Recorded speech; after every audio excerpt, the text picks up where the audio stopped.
Hello everyone, this is Mikey Garcia.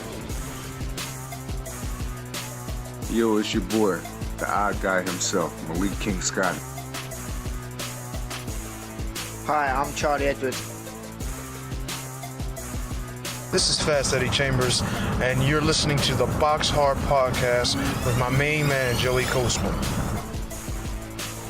Hello, everybody, and welcome to episode 17 of the BoxHard Podcast. Number 17 now, really climbing through the numbers. I'm your host, Joey Coastman. I'm joined, as always, by Mr. Ayaz Sumra. Ayaz, welcome to the show, and how are you doing? I'm good, Joey. How are you? Very good, very good. Unfortunately, listeners, we are not joined this week by Sophia Di Stefano. She unfortunately had other commitments. She couldn't be on this week's show. She'll be back next week, no problem. We're going to keep it simple. As always, there's part one and part two. Part one being the review part where we review the fights from last week. We will also speak to James DeGale's trainer, Jimmy Mack Jr., of course, son of Jimmy Mack, Jim McDonnell, of course. And in part two, we will preview the fights coming up this weekend, the Copper Box show, of course, and we'll be speaking to one of the guys on that bill, Ben Hall, which is a very nice interview. It's a very nice interview. He sort of talks a lot about his career thus far, a couple of other things, a couple of other fights, a couple of other fighters. It's very interesting, that one. We're going to get straight down into it, Ayaz. I think we should start on the weekend with the big clash in America. What do you think? Let's talk about the Danny Garcia versus Robert Guerrero fight. Yeah, definitely. We're going to start with that one. Of course, there's nowhere else to really start. Danny Garcia, again, he didn't start quick. You know, I don't think he's a quick starter. I think Robert Guerrero racked up the first few rounds, to be honest. I think he was impressing me, actually, when the fight started. Me and you both said that we thought that Danny Garcia were going to win by knockout, but we were wrong. Robert Guerrero sort of done what he does. He roughs it up. Someone pointed something out on Twitter, how Robert Guerrero got to where he is by boxing, and I don't know why he's deciding to neglect all of his boxing skills and just turn every fight into a brawl these days. I think I sort of agree with that, to be totally honest. He's trying to turn these fights into a brawl. I don't think Danny Garcia is a fantastic boxer. He's a good boxer, but I don't think he's a fantastic boxer. I think he relies a lot on the big punches and, of course, that monstrous left hook. He didn't look very good, Danny Garcia, I must admit. A lot of guys were in the house ringside. Of course, Amir Khan's wife, Floyd Mayweather, countless others. James DeGale was in attendance, and also I think Eddie Murphy was there as well. Really strange. Of course, Danny Garcia now 32-0, unbeaten, and Robert Guerrero 33 wins, 4 losses and 1 draw. This again was, of course, for the vacant WBC World Welterweight title, the one that has been relinquished by Floyd Mayweather. So Danny Garcia picks up another world title. On the undercard, again, I would just say that was unanimous decision in favour of Danny Garcia. On the undercard, Sammy Vasquez fought Aaron Martinez. Sammy Vasquez moved to 21-0. Aaron Martinez retired at the end of round 6. Martinez injured his left arm and he didn't come out. It was very strange because they only televised 3 fights live. I was watching this on Box Nation. They only televised 3 fights. Of course, it was the 2 fights before the main event. So the Sammy Vasquez fight, his opponent retired. And then, underneath that one, the first fight on the night was Dominic Breazeale, the heavyweight, unbeaten in 16 contests. He fought Amir Mansour, and Mansour, he retired after 5 rounds. It didn't really look like there was something straight away obviously wrong with him. Breazeale was actually down in round 3, and Mansour didn't come out for round 6. I'm not too sure what happened. I think he may have fractured something. I'm not too sure. But Dominic Breazeale, who looked to be in quite a lot of trouble by Amir Mansour, he now picks up a win. So 17-0 for Dominic Breazeale. A lot of people were just a bit disappointed. 2 of the undercard fights, both of the fighters seeming to go back in the corner and just not come out, for the next round. It was pretty strange. A lot of people didn't like that. Dominic Breazeale, again, he didn't look very impressive. Amir Mansour didn't look very impressive in the 5th round because it was only scheduled for 10. But by round 5, they were both absolutely gassed to hell. They were so gone. It makes you wonder how brilliant they are because, if they were in there with some other stiff tests in America, of course, Eddie Chambers, someone like that, I'm with Eddie Chambers confidently on fights like that, or anyone, to be totally honest, not just Eddie Chambers. They just didn't look very good. And Amir Mansour, I think he's 43 or something like that. Dominic Brazil shouldn't be having life and death with someone who's 43. Yeah, that's really it for the Staples Center. That's really it for that card in Los Angeles. Where do we see Danny Garcia go from here, Ayaz? Because he just seems to have a few fights where he's just not impressing, to be totally honest. I mean, I'm not really on that hype train. I'm really not. What sort of fights do you see Danny Garcia in? I know that Amir Khan is now the mandatory for that title, I believe. Is that a fight you think's going to happen? See, I'm not quite sure. We know that Amir Khan is a WBC mandatory challenger for Danny Garcia's title, but hasn't Angel Garcia said we don't want to take that rematch already? To be honest, I'm not too sure. Because he's been saying that a lot right here about and that they don't want to fight Khan and they want to fight other people. Now, if Danny Garcia is going to fight another fight, who's there to fight? Unification with Kell Brook? Well, yeah, this is it, because if Danny Garcia decides, and in fact, it does ring a bell, actually. Angel Garcia, of course, the dad and trainer of Danny Garcia, he said, no, we're not giving Khan a rematch. No, we're not giving Mauricio Herrera a rematch. We're not going to be doing that. We're moving on. We don't believe in rematches. We're moving on to bigger and better things. So that's interesting. We can't moan at that. We do want to see Danny Garcia in these bigger and better fights, if you like. I'm not saying that those fights aren't bigger and better fights. I'm just saying we do want to see him in there with some tough opposition because, to be honest, in my opinion, he's lost one or two of his fights. And he's been very lucky to keep his O and stay unbeaten. If he doesn't fight Amir Khan and Amir Khan's left without that opponent, where does Amir Khan go? I saw an interview with Eddie Hearn this week where he was explaining, look, at the end of the day, Danny Garcia fights Amir Khan. Amir Khan's going to make this much money. If he fights Kell Brook, he's going to make double that money. And also, Danny Garcia, that fight's obviously going to take place in America. Danny Garcia might decide that he's not even going to give Amir Khan, half of what we're going to give him for fighting Kell Brook. And plus, he's already lost to him. He's already been knocked out by him. And it just sort of, the way he says it, and he's got a real way with words, Eddie Hearn, but the way he says it, it's almost like, what's wrong with the Khan team? They should be taking this fight. But of course, I know that's a fight that you're eager to see, Ayaz. That's one fight I really want to see. Now, the thing is, in my opinion, I reckon Khan is going to chase that Danny Garcia fight. And yeah. I reckon he's going to try to win that WBC belt and then fight Kell Brook for unification and then do a Battle of Britain. Yeah, I know that he's, he's demanding, from what I'm being told, I'm not, I don't really know the ins and outs, but apparently he's demanding, all this money and this share of the split. And again, Kell Brook, he's the world champion. Amir Khan's the bigger name, and Amir Khan, he wants X amount of the split, and I think that Eddie Hearn and the team are prepared to give him a higher split, but I just don't think they want to give it as high as what Khan wants basically. We're gonna leave that big discussion there. We're gonna move over to just one fight that took place in Samoa. Joseph Parker topped the bill. He fought Jason Bergman. Joseph Parker picked up the TKO in round 8. He now moves to 18-0. His opponent, Jason Bergman, was down in the 2nd round, down in the 7th round, and down in the 8th round. After the fight, Joseph Parker has also now called out Anthony Joshua. That's a fight that apparently we could see happen at the back end of this year, I believe. That'd be really interesting. I do love two prospects getting together and one of them coming out victorious and one of them losing their row. I'd like to see that. Not all the time in the country, because I want our countrymen, our country boxers to do well. That's what I like. I'm not really a great fan of Anthony Joshua versus Dillian White. One of them's gonna, go down in the dumps and the other one's going to go straight to the top. I don't really like pitting them against each other if they're both from Great Britain. I want the Great Britain boxers to do well, but when it's a different country, Joseph Parker, of course, not a Brit, I like to see those type of fights. And if Parker can beat Joshua, then absolutely fantastic for him. I'm a big fan of Parker, but I like those type of fights. It's really good, a real good crossways type of fight. that should be interesting if that does happen. I really do hope so.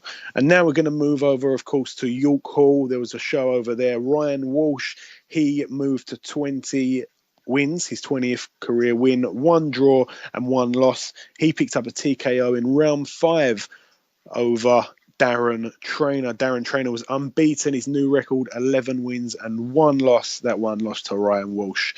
Trainer, he was cut above the right eye in the 3rd round.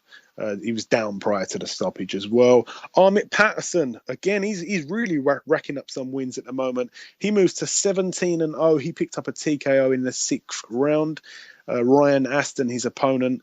And this was also for the vacant IBF International Super Welterweight title. So that's a new belt held by Amit Patterson. Aston was down once in the 5th round and twice in the 6th. Louis Petit was also on the bill. He picked up his 18th professional win. His new record now 18-2 with a TKO in 4 rounds.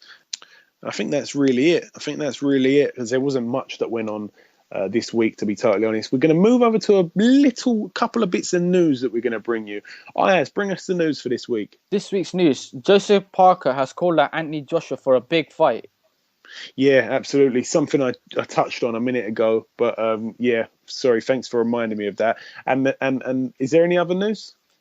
Yeah, Martin Murray is keen to set up a domestic clash with world super-middleweight challenger George Groves. Yeah, that will be interesting. I would like to see that. A decent. That's a really good fight, actually. That's a really good fight. Both guys have come very close to winning a world title, especially in Martin Murray's case, to be totally honest.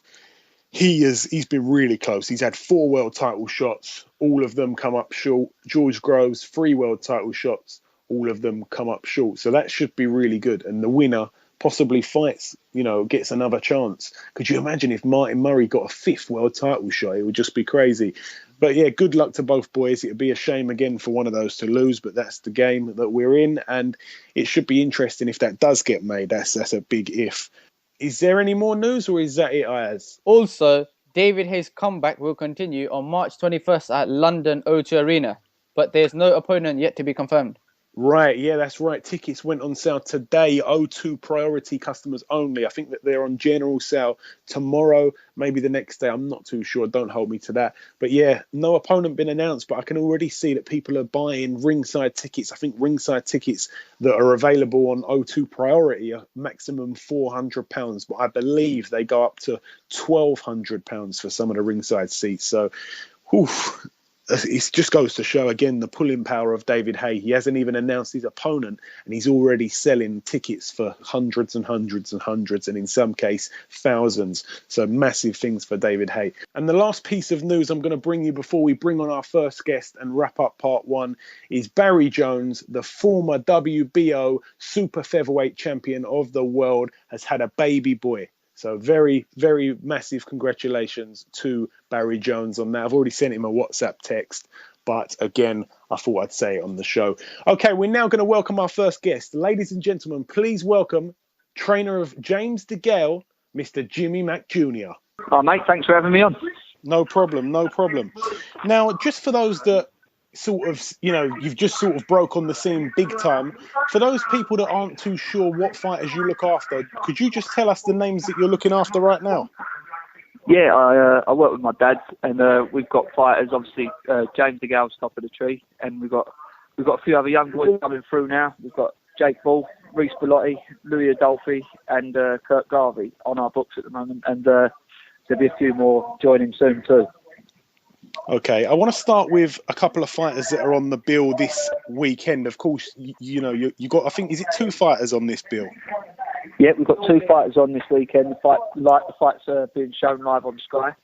We've got Absolutely. Reece Bellotti's having his first 8-rounder.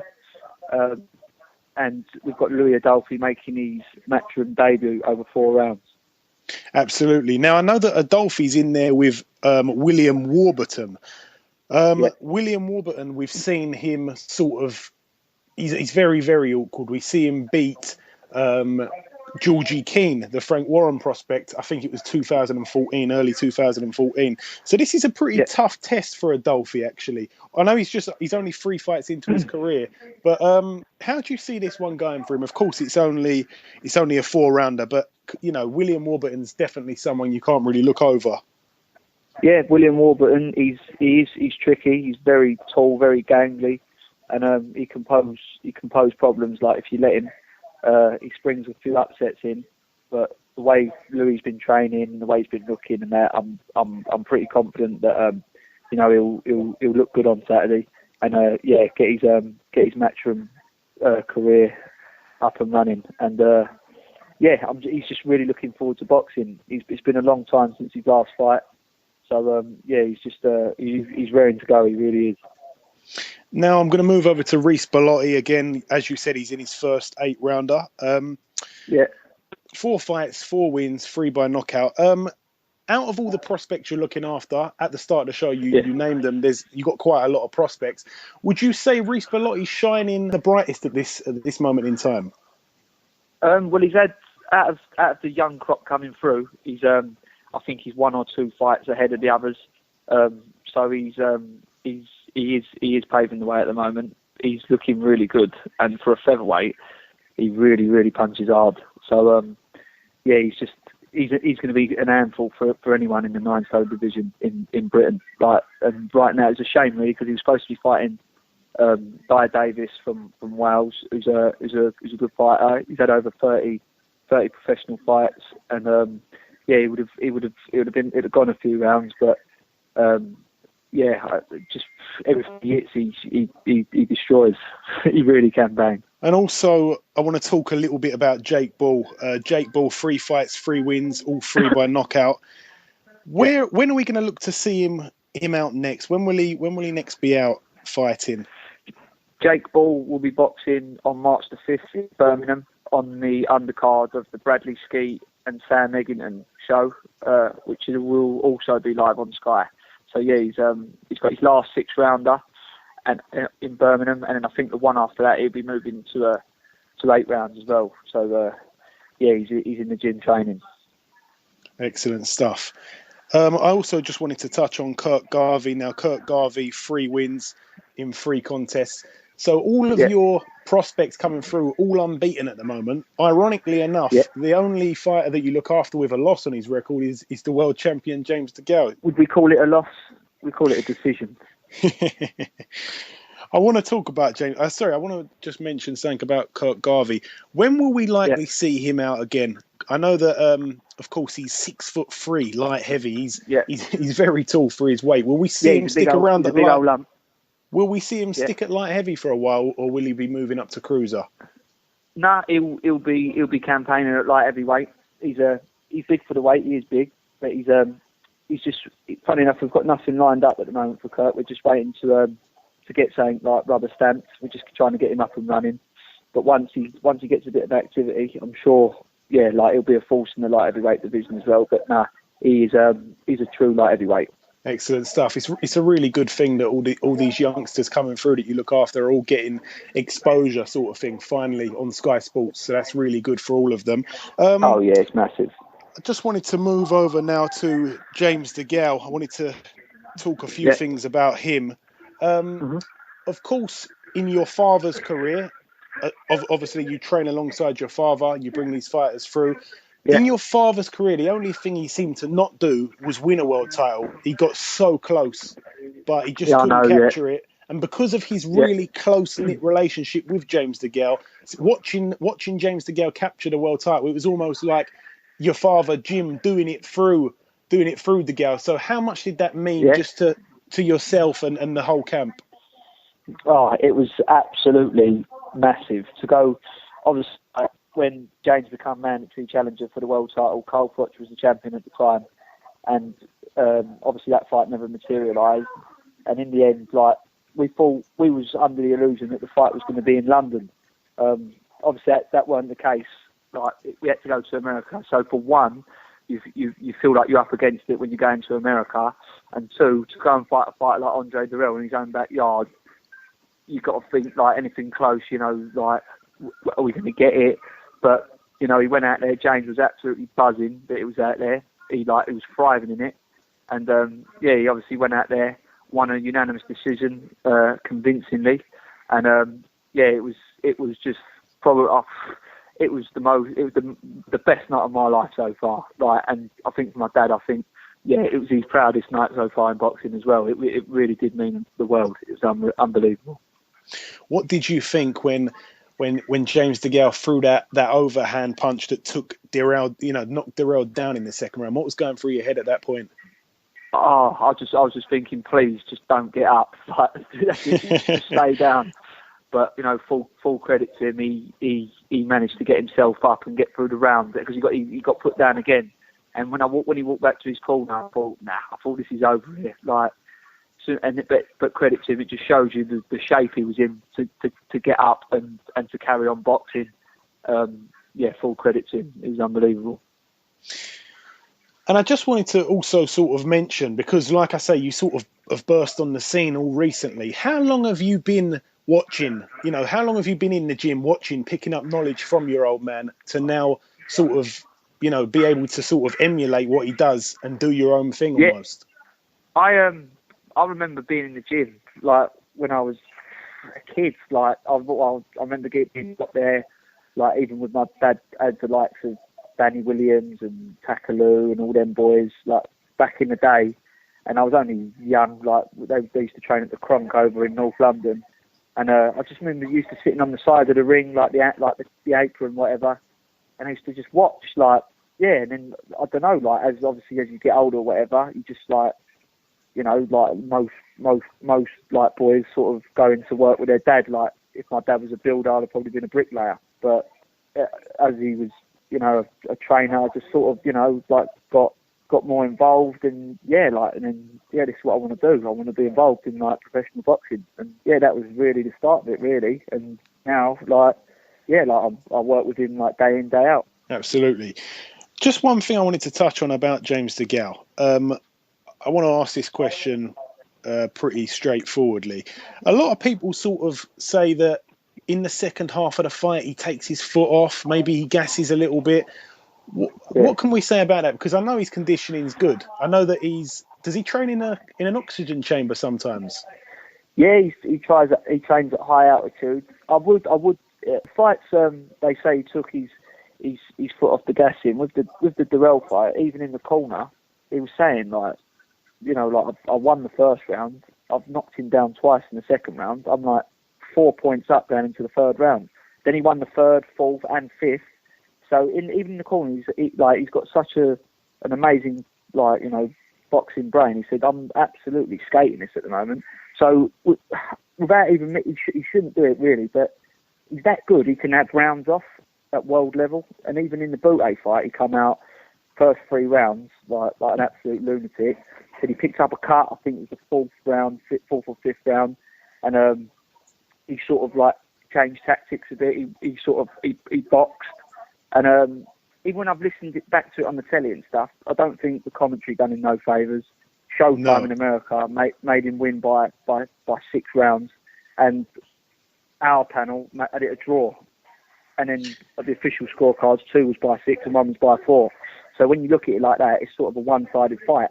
But no, he's in real good condition. I can assure you, he gets absolutely beasted. And I've seen 15 rounds in the gym, like, no problem, like, not even blowing. He's a supreme athlete. He really is. And of course, we've seen him, fight in America for the vacant title. Then we've seen him on the road again in Montreal. Oh no, sorry, not Montreal, in Quebec, Canada. In Quebec, yeah. Will we see him on the road in his next fight, or is it likely to be back over here? My honest answer is I don't know.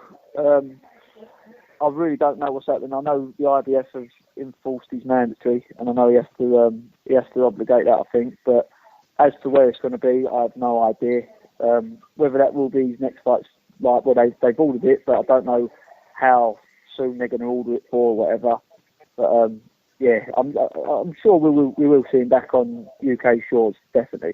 And another thing I wanted to say, of course, as you said earlier, as we touched on, the George Groves decision, I'm going to call it decision, that he got in his favour over James. Is that a fight that Team DeGale is still interested in? Because since that fight, it seems that George Groves, of course, he was at the top of British boxing whilst he was in the same bracket as Carl Froch twice. You know, the first one very unjustly, but again, his credibility sort of fallen a little bit, especially after losing to Badu Jack.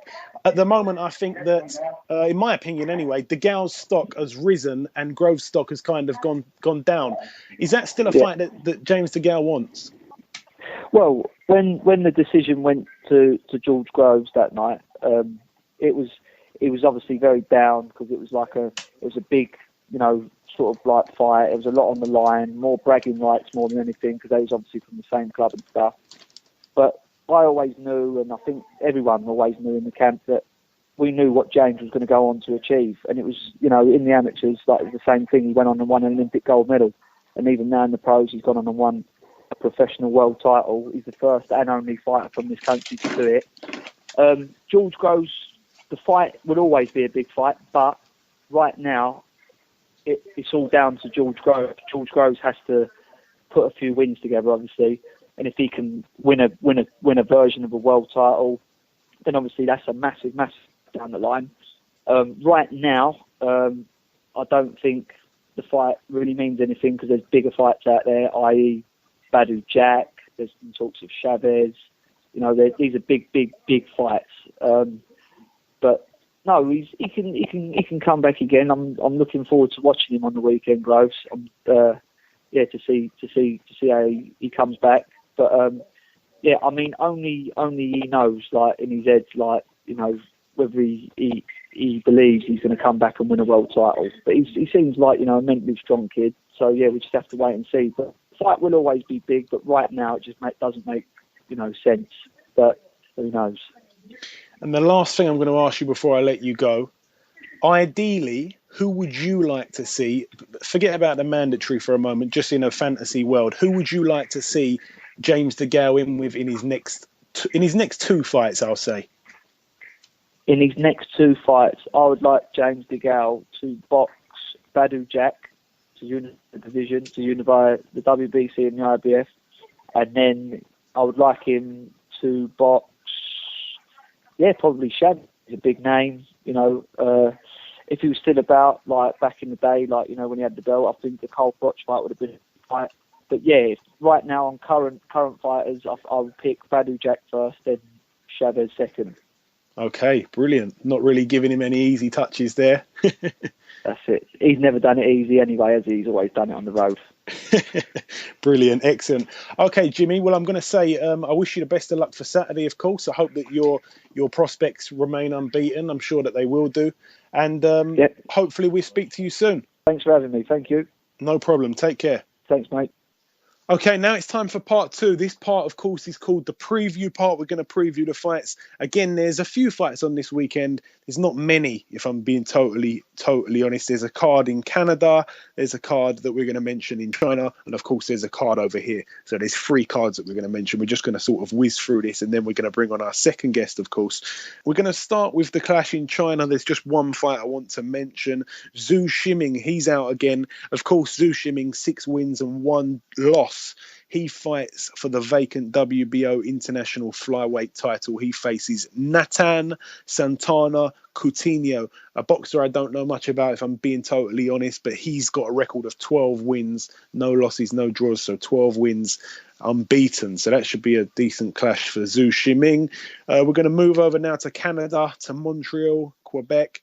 Sergey Kovalev, he faces Jean Pascal in the rematch. That's at the top of the bill. That'll be interesting. Of course, that's for the IBF world title, the WBA Super World Light Heavyweight title, and of course the WBO World Light Heavyweight title. Kovalev made pretty easy work, in my opinion, of Pascal in the first fight. Kovalev, of course, 28 wins, 1 draw. Jean Pascal, 30 wins, 3 losses and 1 draw. How do you see this fight playing out, Ayaz?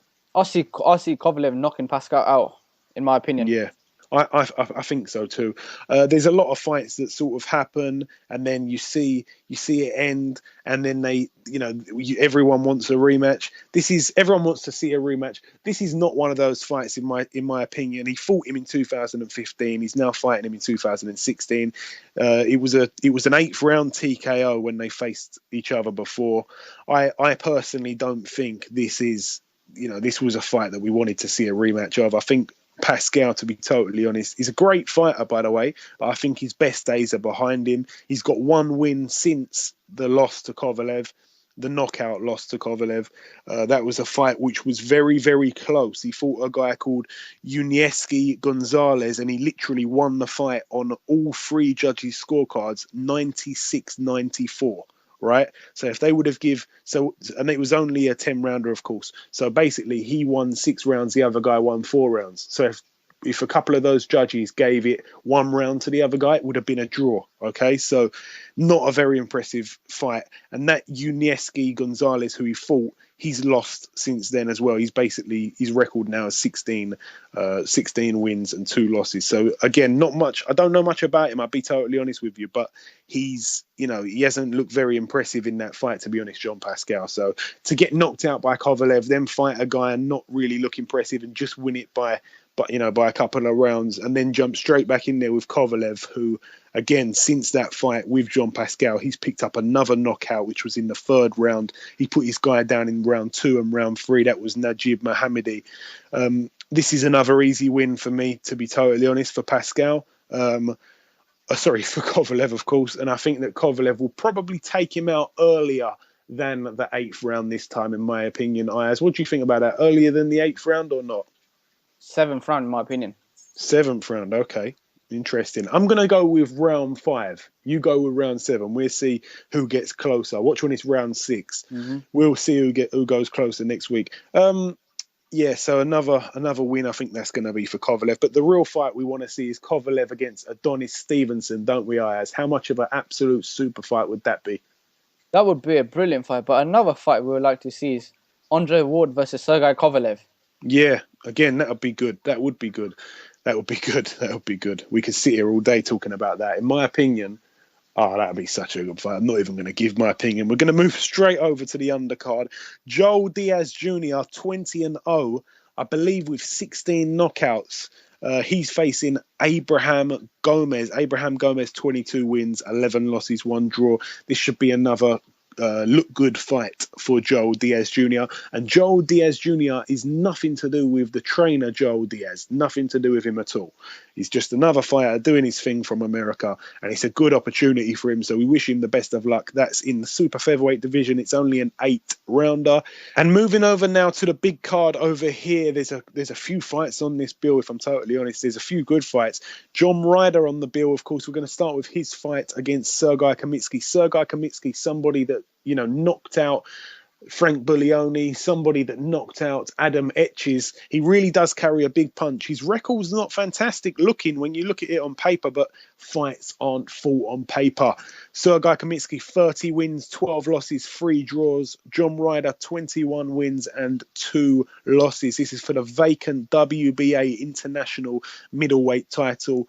John Ryder, it's a really tough fight, this fight. I know that we've seen John Ryder in a few wars lately. Apparently, he's looking really good in the gym at the moment. How do you see this one going, Ayaz? Because Sergey Khomitsky's come over here and knocked out 2 of our prospects, really. Well, this is a 50-50 fight, and this is a make or break fight for John Ryder now, in my opinion. So I'm really, in my opinion, as it's in London, I'm going to go for a John Ryder win. I really hope so. I really do hope so. I know that John Ryder's a good guy, and I wish him all the best for this. But again, very, very dangerous opponent in Sergey Khomitsky. He loves coming over here and knocking out our boys. Moving down that card, of course, we spoke to him last week. He was on our show. Tommy Martin, 13-0. He faces John Wayne Hibbert. John Wayne Hibbert is the champion, so I should have said that the other way around. But John Wayne Hibbert, 16 wins and 3 losses. This is for the Commonwealth Super Lightweight title. Of course, that title is also known as the 140 title. This should be a really good fight. We've seen John Wayne Hibbert face off against the likes of Dave Ryan, and he really can go down in the trenches and have a complete out-and-out war. We haven't seen that thus far from Tommy Martin. It doesn't mean that he doesn't have it in his arsenal. In the bookies, Tommy Martin is the favourite in this fight, although John Wayne Hibbert is the champion. So this one should be really, really interesting. I'm looking forward to seeing that. And of course, the big fight on the bill, the return of the Saint, George Groves. He's back after his loss to Badu Jack. He faces Andrea De Luisa. George Groves, 21 wins, 3 losses. Andrea De Luisa, 18 wins and 3 losses. This is someone who we cannot overlook here, Ayaz, because Andre De Luisa has actually got a decent resume himself. He's only lost to the top guys in the division. What do you think that the Saint has got to offer us now? Now after losing three title fights really in the last year or so, couple of years. I reckon obviously George Groves is back, but now he's got a new trainer, Shane McGuigan, who he's training the likes of David Hay and IBF champion Carl Frampton. So I reckon, in my opinion, we're going to see a new George Groves in this fight. Yeah, his opponent, as I say, Andrea De Luisa, he lost in August of 2015. He got TKO'd in the 4th round by Lucian Bute. In 2012, he lost to Christopher Abras, who again we saw George Groves beat on it was 12 rounds that fight, and Andrea De Luisa, he retired at the end of the 7th round to Abras. And also he picked up another loss in 2011. That was to Muhammad Ali Ndiaye. This was for the vacant EBU European Super-Middleweight title. So, he has lost he's lost in tough fights, basically. And from his 18 wins, he's picked up 14 knockouts. So this should be quite a shootout, you know.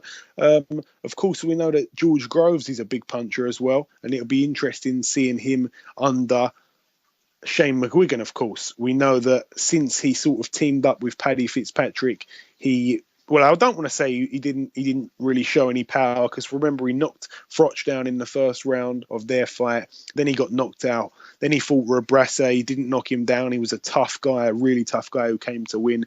Of course, he knocked out Dennis Duglin, and then he lost to Badu Jack, and now he's got this fight. So it'll be interesting to see. And of course, George Groves, 21 wins, 16 of those wins by knockout. So 2 big punches in there. It should be quite interesting whilst it lasts.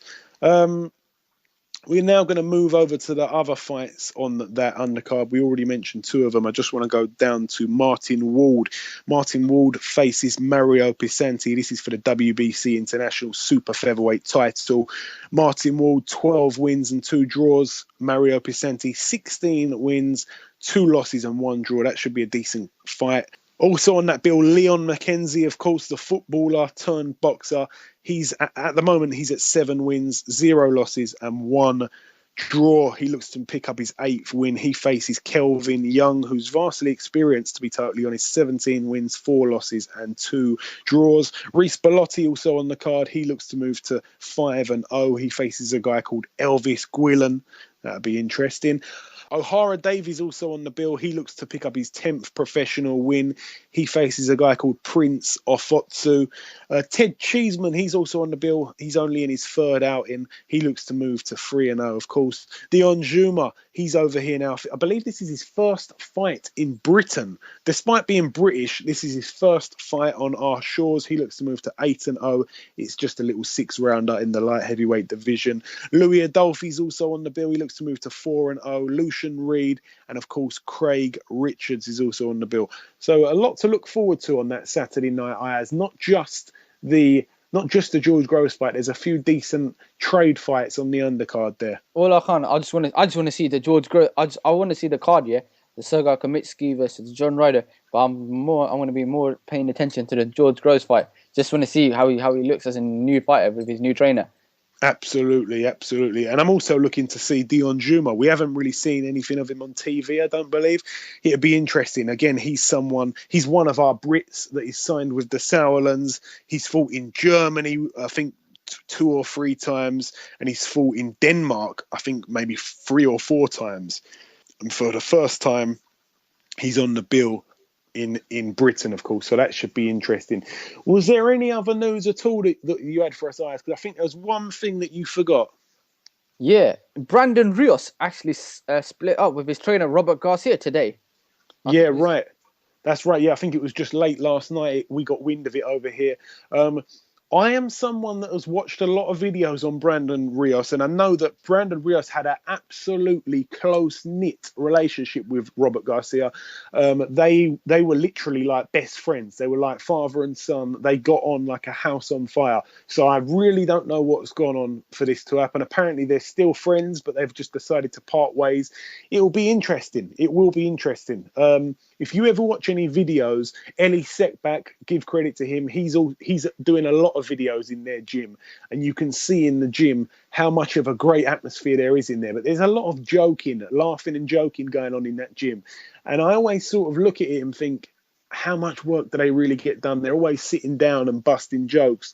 I'm not knocking Robert Garcia, because I think Robert Garcia, the way he conducts his gym and his fighters, it really is good. You know, he's got a lot of good fighters. He's had the likes of Nonito Donaire, Maidana, Brandon Rios, as we said. He had a little spell with the guy who Lee Selby beat, Evgeny Gradovich. He's worked with Mike Perez, the heavyweight. He's done he's helped a lot of fighters come through. So I think he's a really good trainer. I mean, maybe the videos that I've seen, maybe they're only being shot when all the boxers are on a break and they're not training properly and they're not deep down in training camp. Maybe he knows when it's time to stop the jokes. But it'll be interesting, because the Brandon Rios that we've seen turn up to his last few fights just hasn't been the Brandon Rios of old. Or is he just plain and simply past his best? And Maidana, is he past his best? You just don't know. I'm not really going to knock Robert Garcia for this, because actually the guy himself is a really, really good guy. Of course, his brother's on the intro. As soon as the show starts, he says, "Hi, I'm Mikey Garcia." That's his brother. So we're not going to knock him here. A lot of respect to Robert Garcia. I think that's really it for part 2. I think it's now time to welcome on our second guest. Okay, now it's time for our second guest. And of course, there was one fight that we didn't mention on the undercard of George Groves. The reason why we didn't mention it is because the man's here on our show right now. Ladies and gentlemen, please welcome Mr. Ben Hall. Ben, welcome to the show, sir. Thank you, mate. Pleasure for having me. No problem. Yeah, we're all good. We're all good. I just wanted to say, of course, you've only boxed in 2 venues in your 8 contests. That's York Hall and the O2 Arena. You're now going to be fighting at the Copper Box on Saturday. What does it mean to you to be boxing on the undercard of George Groves, Ben? Oh, it's massive. You know, that's a good point you said there. I didn't really know if I've only actually been into venues. But yeah, it's good to explore different venues. You know, put a profile and get my face out there more public. And George Groves is, I think he's one of most people's top fighters in the country. So it's an absolute honour and privilege to be on the same show as him. And so one day I hope I can be in a position he's in. Have you ever been to that arena before, even just as a fan or to look at it at all? I haven't. No, I've watched it on the TV. I believe it was the Amateur Championship there. I had a little look at it then, but I haven't actually been there yet. I think I'll have a look at it tomorrow. I've got a little press conference to go to, and I think I'll have a little nose up there if I can.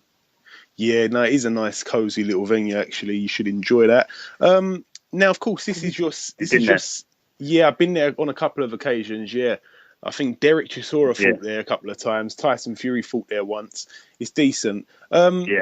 This is going to be your second 10-rounder. This is, of course, for the Southern Area title. You've sort of moved on to 10 rounds pretty quickly, if you don't mind me saying. Do you like 10 rounds better than the 4s and 6s and the 8s? I do, yeah. I actually skipped 8 rounds. I went straight for 6 or 10. You know, I do prefer it, you know, because just less pressure. You've got more time in there. You've got more time, more relaxed. If things go wrong, if things go great, you've got more time to go and channel it to the right result. So you just much more stressed, much more relaxed. And I'm a big puncher myself, so over the 10 rounds, and I don't think about it will break them down the amount of power I've got. And I'm also a good body puncher, so I think I'll break people down over them. So yeah, I do prefer it. That's something I just wanted to touch on.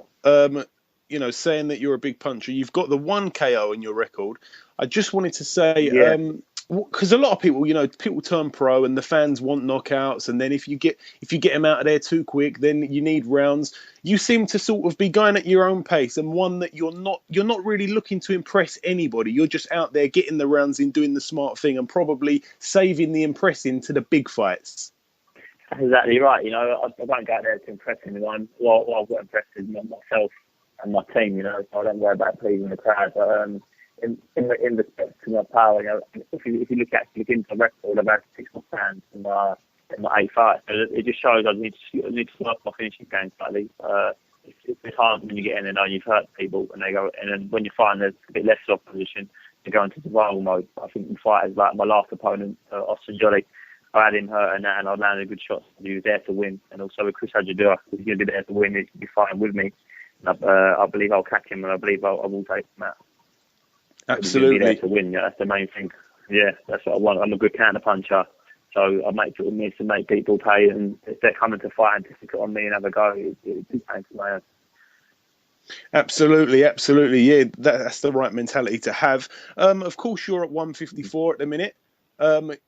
Is this a weight that you're looking to stay at, or will you be moving up in the near future?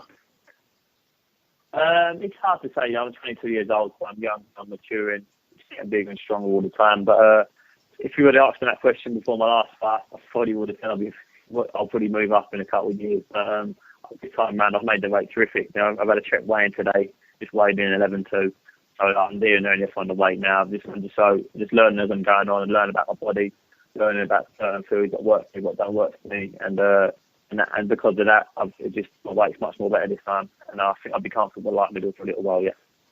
Okay, brilliant. I've established myself for that weight. Yeah, definitely. Yeah, that sounds about right. I just wanted to touch on what sort of boxers have you sparred with, Ben? I've sparred top fighters all around the world. I sparred obviously with John Ryder. I've sparred with Ted Friedman. I sparred with a couple of Tyler Bridges. I sparred with the fighter from Marbella, 11 rounds Martinez, world title level. I sparred with him a few times. Who else have I sparred with? I sparred also Chris Hadjadua on fighting, but not this camp, but I sparred with him. It's countless pros. I couldn't even say. There's loads. Aaron Morgan I sparred with, was a good fighter. I can't even say. There's loads of fighters. I've just sort of lost count, but I've sparred at high level. I've been at world class level in sparring, but obviously it's a lot different on the night and things like that. But, I've gained experience from fighting sparring top level fighters, and I've learned from them. And now I've moulded that. I picked up little bits of one. I've moulded into my own little style. Definitely. I just wanted to touch on John Ryder. He's got a sort of tough fight. I mean, he fights Sergey Khomitsky. Of course, Khomitsky's record doesn't really look amazing, but we know what he can do. He's been over here a few times and knocked out prospects. How do you see his fight going with John Ryder? Yeah, me and John have done hundreds of rounds together all the time, so I know John is like that, and I sparred him a long time ago, and I've sparred him up to now, and I'm not just saying it, but right now, the sharpest I've ever seen him. He's much more alert, he's more on the ball, and I really think he's done different things with his diet and that now, and I just really think you're going to see the best John Ryder. Yes, it is a hard fight. I mean, I'm not going to say it's not a hard fight, but it's a fight John is capable of winning. I know they've got a game plan to stick to, and I think if they do stick to that, I think John's going to get the win and look impressive. So doing so. We all hope so, for sure. In your opinion, is Liam Smith the top boy at 154 in our country at the moment? Yes, I think he is. I do like Liam Smith. I think he's a good fighter. And it's brilliant. The world title is over here, so it's great motivation for me one day to get. To get onto that. But yeah, I do rate Liam Smith. I think he's probably the top fighter. Who else is good? Alice Tatson's a pretty good fighter we just saw recently, and Liam Williams, the British champion. I think they're the really good names. There's a few other good prospects up and coming as well now, but they're the three. Definitely the two big names. I'd probably say Liam Williams and Liam Smith. The two Liams. And something else I wanted to touch on. I've seen recently on Twitter that the two Bennys have met up. I see that you've done a few things with Benny Banks, the rapper. How did that come about? Yeah, that's quite funny. That's a bit of a random one from this. My manager and trainer, Peter Sims, he knows quite a few people, and his Benny Banks management got in contact with Peter. They're looking for a boxer to part in his new music video coming up. He's got a new track coming out, which is pretty good. And they asked me to do a load of pads in that while doing so. But there's a few other players involved as well, like Lucian Reed, Craig Richards, and I think Tony Converse was involved in it as well. But there's quite a big thing of me in there doing pads and things like that. So it's good publicity for me, really. And Benny Banks seemed like a right nice kid. He's right down to earth, and it's a pleasure to work with someone who's got the same sort of motivation as me to do well in life. Now, the last thing I'm going to ask you before I let you go, Ben, and thank you very much for giving me a bit of your time so close to the fight. The last thing I'm going to ask you is, if it was down to you, which fantasy fight, of course, when I say fantasy, I mean realistic as well. I mean a fight that could take place in 2016. Anyone, whether it's Mayweather Khan, whether it's Kell Brook Amir Khan, whether it's Tyson Fury Klitschko 2, what is the fight? Any division that you'd like to see this year? I think that's to be Taylor Alvarez and Golovkin. I think they're the two probably the best pound-for-pound fighters out there today. I think both of them have got phenomenal power.